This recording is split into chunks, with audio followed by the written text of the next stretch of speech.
The Archdiocese of Chicago is a vibrant and diverse faith community. We celebrate our faith through worship, evangelization, and reaching out to the needy. Welcome to Catholic Chicago.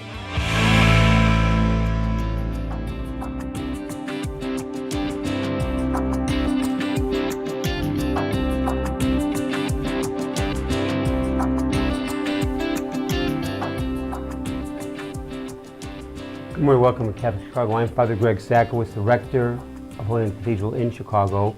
And he's to my left, great friend Mark Teresi, who was involved with our 175th anniversary, coming to a close, about to begin to open the 150th anniversary as a cathedral, 175 as a parish. And Mark was kind of color coordinated. Yeah, we went gray, black, gray, black, black, gray. How are you doing, Mark? I'm doing very well, very well. We're getting excited. This is our anniversary show. We're going to be talking about St. Mary of Providence School, our anniversary, our 150th, November 23rd, Mass with the Cardinal, and at 12:30 at Holy Name, and then we're following it with the brunch. Which all are invited for Yes. the brunch, Ritz-Carlton, 12:30 Mass, as Mark said, on Sunday, November 23rd, followed by luncheon at the Ritz-Carlton.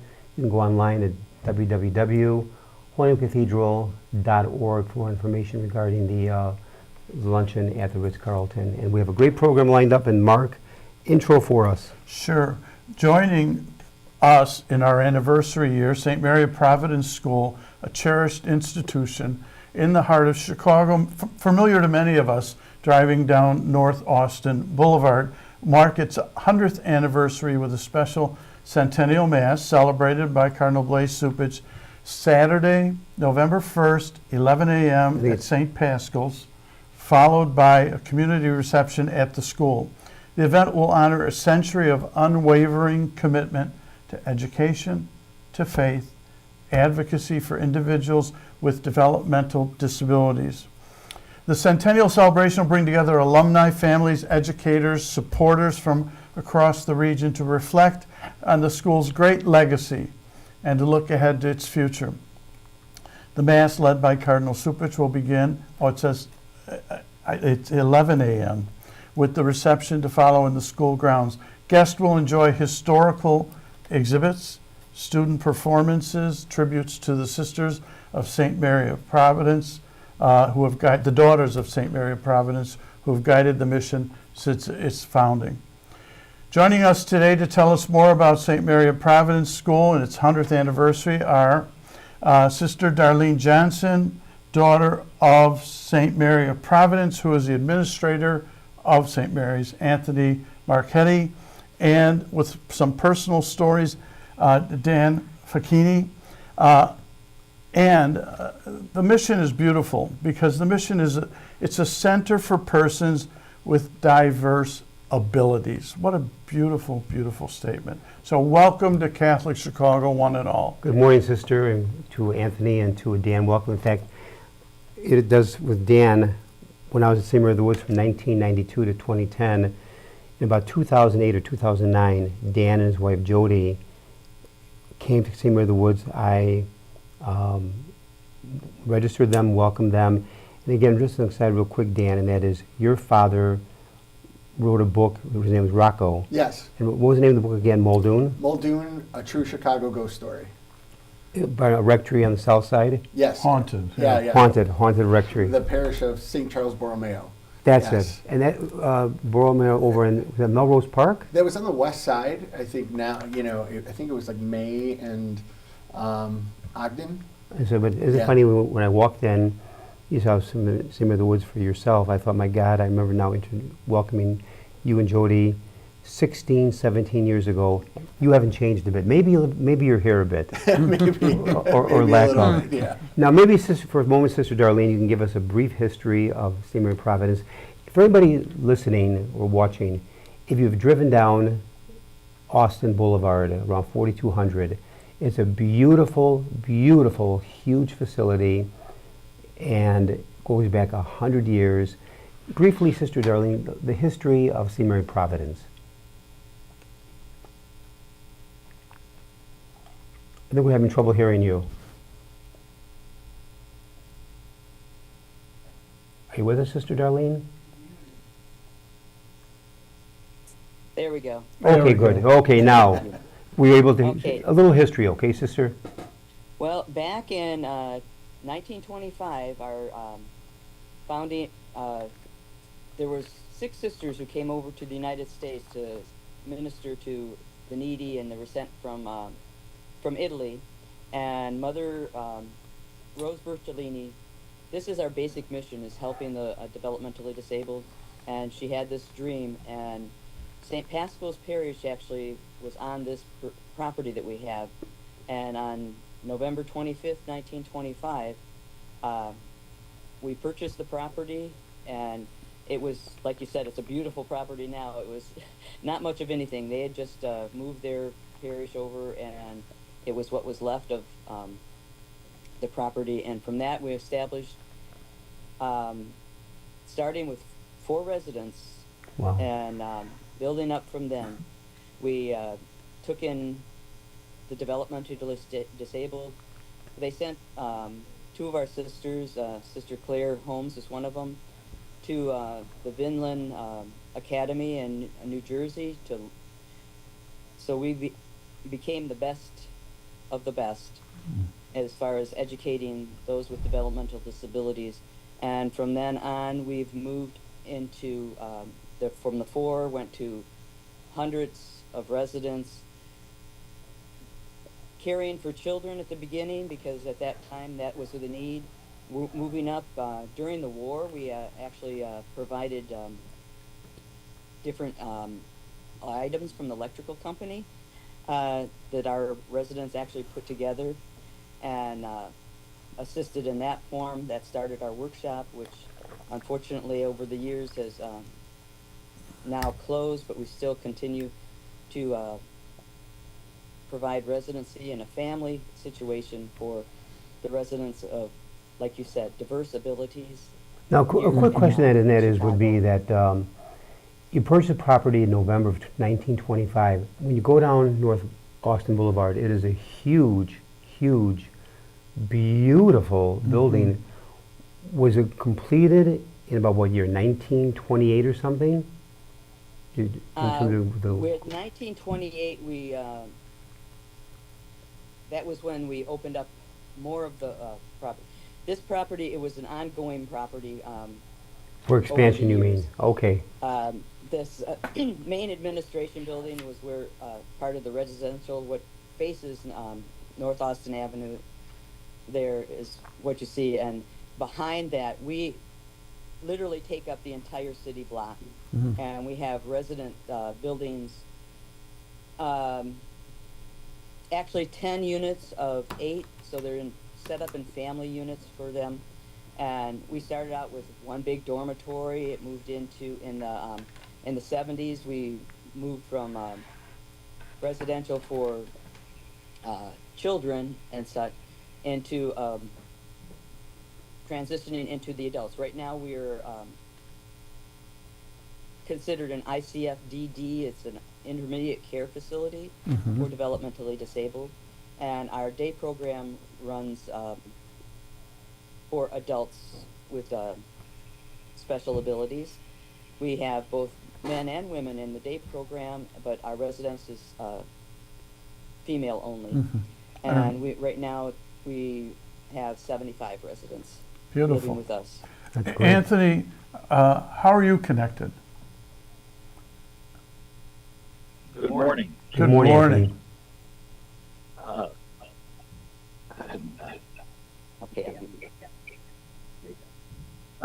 Thank you for having me here this morning.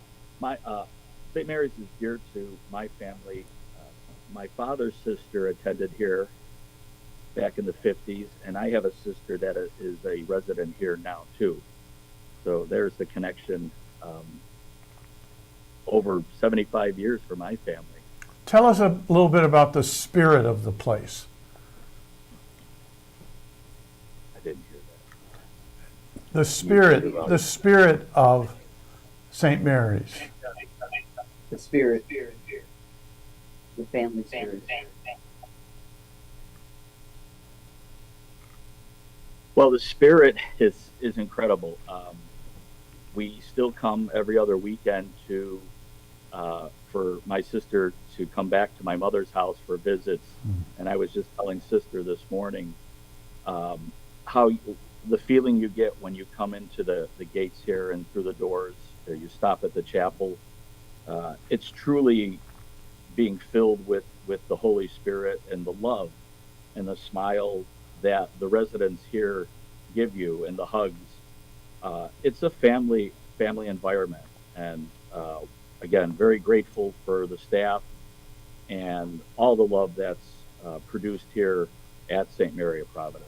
That's wonderful, Anthony. And Dan, what is your whole role, or how do you connect to St. Mary Providence? So it's Anthony's my cousin. So my other cousin is in the residential program, and then my aunt was in the workforce program in the 50s on. So she was Again, how then you and Anthony are connected family through your fathers? on my mother's side. So my mother is the sister to Anthony's father. Oh, okay, got So it's you. a family affair. It's a family affair. It is, and you know, St. Mary of Providence has been a part of our family for the past 70 so years, and they've really supported our family. And it's a kind of a small, you know, organization and they're doing good work.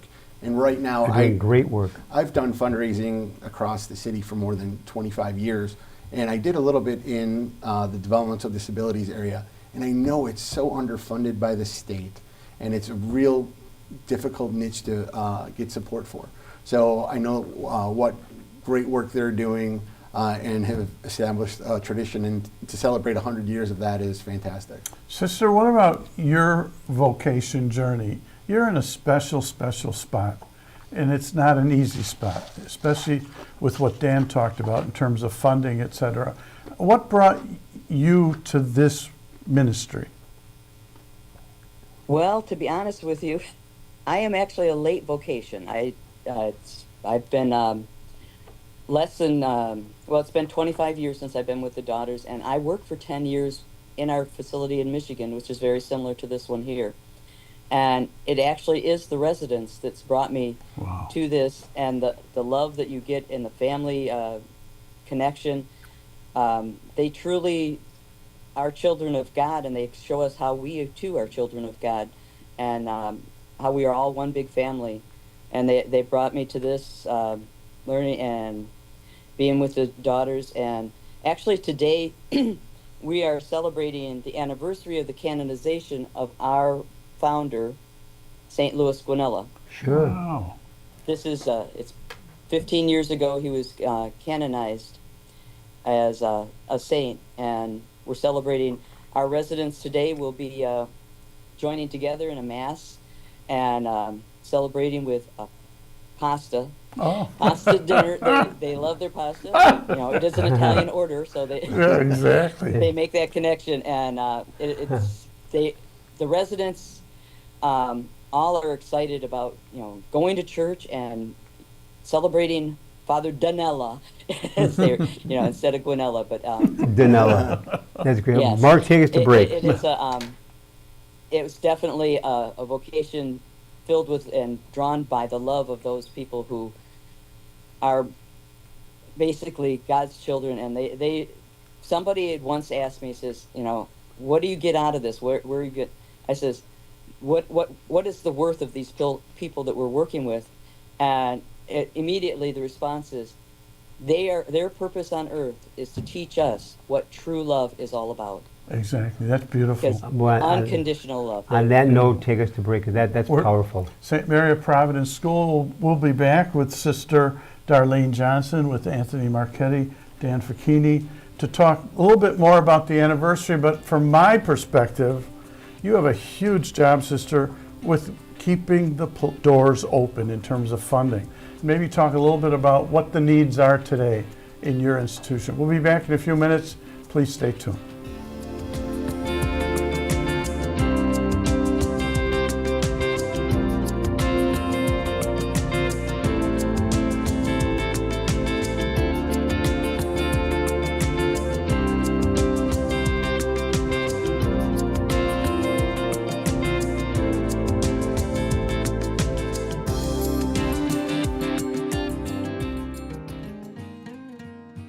I am a seminarian.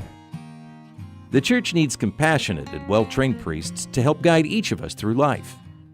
What inspires me, what draws me always to the priesthood is continue to see priests be a beacon of hope for other people.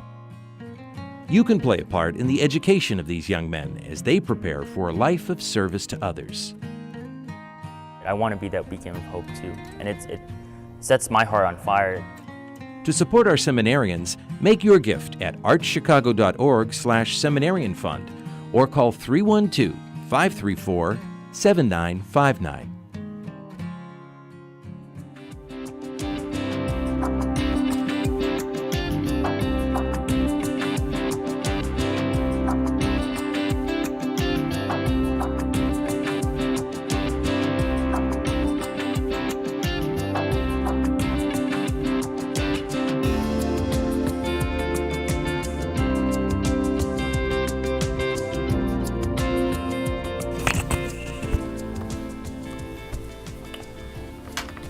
We're back. Your way. Catholic Chicago, Father Greg Sackwitz, Mark Teresi here with our friends from St. Mary of Providence School, Sister Darlene Johnson, Anthony Marchetti, Dan Facchini.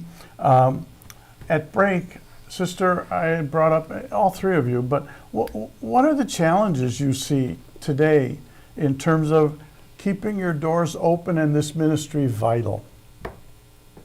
Well, like I said, a late vocation. I came to Chicago to St. Mary's about 25 years ago, and when I came to our residency, we had approximately 85 residents at the time, and at that time, we only had one resident who needed a wheelchair.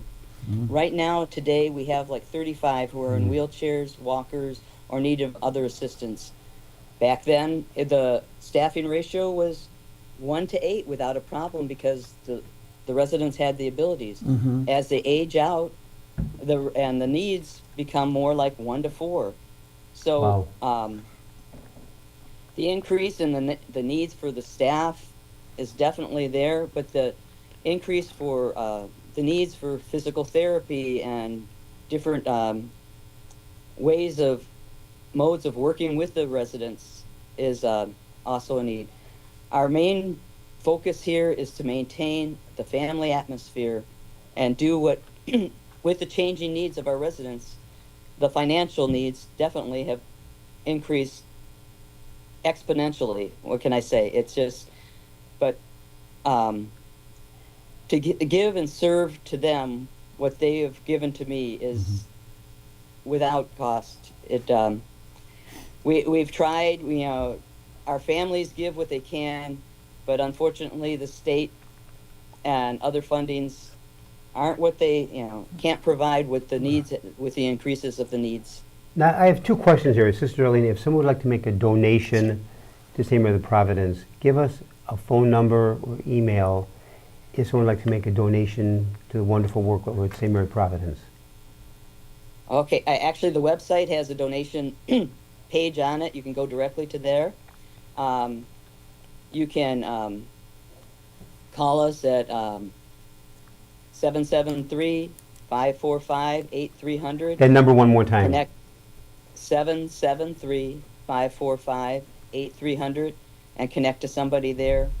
Or you can mail a check written out to St. Mary of Providence to 4200 North Austin Avenue, Chicago, Illinois, 60634. That address one more time. 4200 North Austin Avenue, Chicago, Illinois, 60634. And what is your website, Sister? smopchicago.org. One more time. smopchicago.org. Now, Dan, I have a question. You have 3 beautiful children. I do. And how old are they right now today?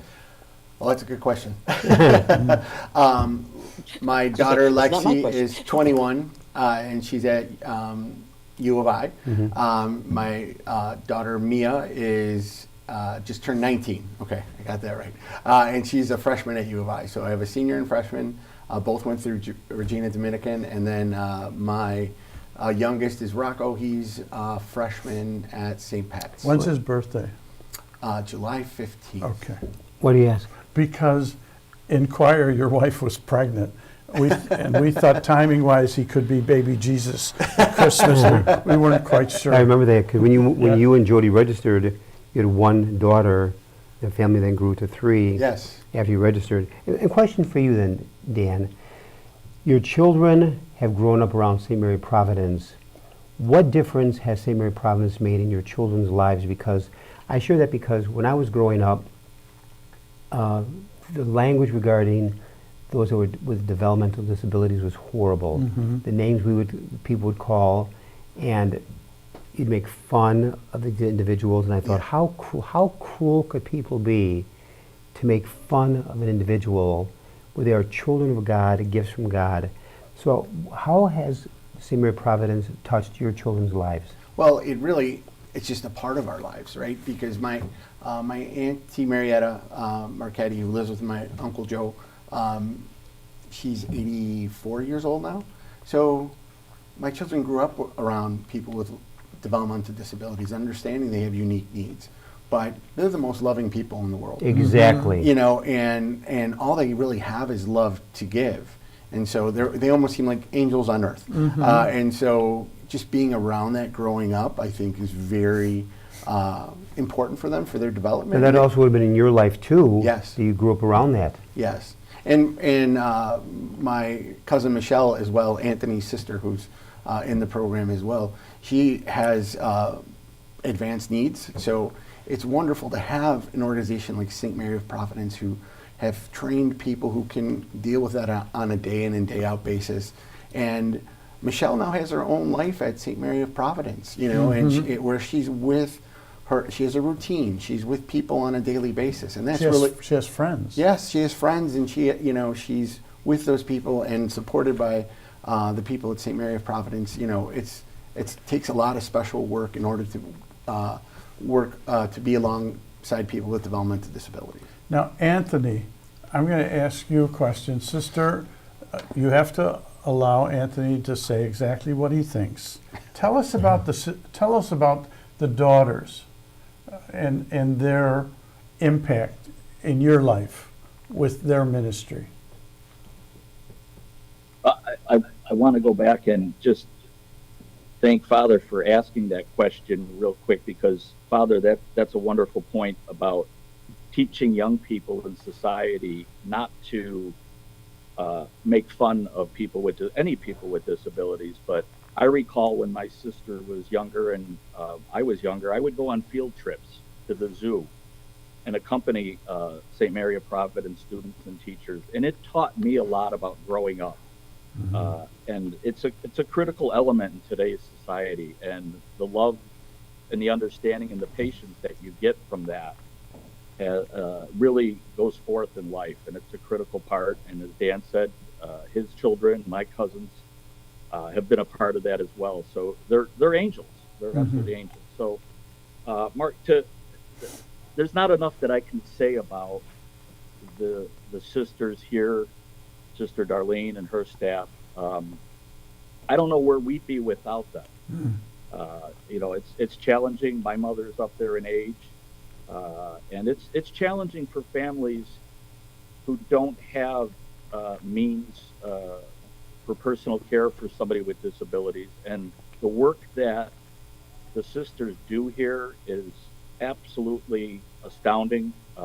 There's no words that I could that would do justice for the work that they're doing here. But when we come here, it's a family environment. They know your name. We know their names. We trust our family members with these sisters and the staff here. Everybody here loves each other. You just can't really understand it until you feel it and you're in amongst the staff here. So again, thank you to the sisters that do God's work. Along those lines, great response, Anthony. Sister Darlene, the Mass on November 1, it's a Saturday, with Cardinal Blase Cupich at 11 a.m. at St. Mary Providence. Is it open to the public? Is it by invitation? Tell us more about that Mass on November 1. I'm unmuted. The Mass The Mass on November 1 is actually invitation. We got, you're not on mute. We've sent out invitations to residents, families, and people who have been on the around. So because of the reception afterwards, and having to financially provide for that and get the right amounts and such like that, it is an invitation only. But that is actually the kickoff of our celebration for the 100th anniversary. And throughout the year, we will be doing other events. And actually, the following April, we're going to reinitiate our Pasta Fest, which unfortunately we won't have a Marchetti in the kitchen this year, but he's going to give his advice to and that the Pasta Fest will be open to the public, and hopefully we'll give have a better idea. And we will be posting on our website more information on as the year goes by, and the events and photos from this celebration on the 1st, and hopefully what we get from support from everybody else. And it's truly a family event. And I have to say that I was just recently contacted by somebody whose mother was 92 years old, who at one point in her life was a resident here at St. Mary's. And it was so interesting because that gives an idea of who the sisters took back in that time period. She and her sister were both residents. She had some disabilities. Her sister was more environmentally challenged, but we promote a family environment. This is their home, and we don't turn away because they don't fit into the mold. I mean, unfortunately now we're bound by regulations, but as Anthony says, we continue to, the family is not just the resident who lives with us, the whole family is one big family. And this is their home, and they go visit their families now. Just like the children and grandchildren who go visit grandma and grandpa, they go visit mom and dad, but they want to come back to, this is their apartment, this is their home. Beautiful. A little plug there, Mark. Yeah, before we end our program, I just want to make sure if people want to contribute, they can go to smopchicago.org. They can call 773-545-8300. No donation is too small, but there are huge needs. So if somebody is so inclined to really talk to Sister about what the big needs are, please give her a call at 773-545-8300. Very good. I want to say thank you very much. To remember that on Saturday, November 1 of this year, Cardinal Blase Cupich will celebrate the 100th anniversary of St. Mary Providence, located 4200 North Austin Boulevard in Chicago.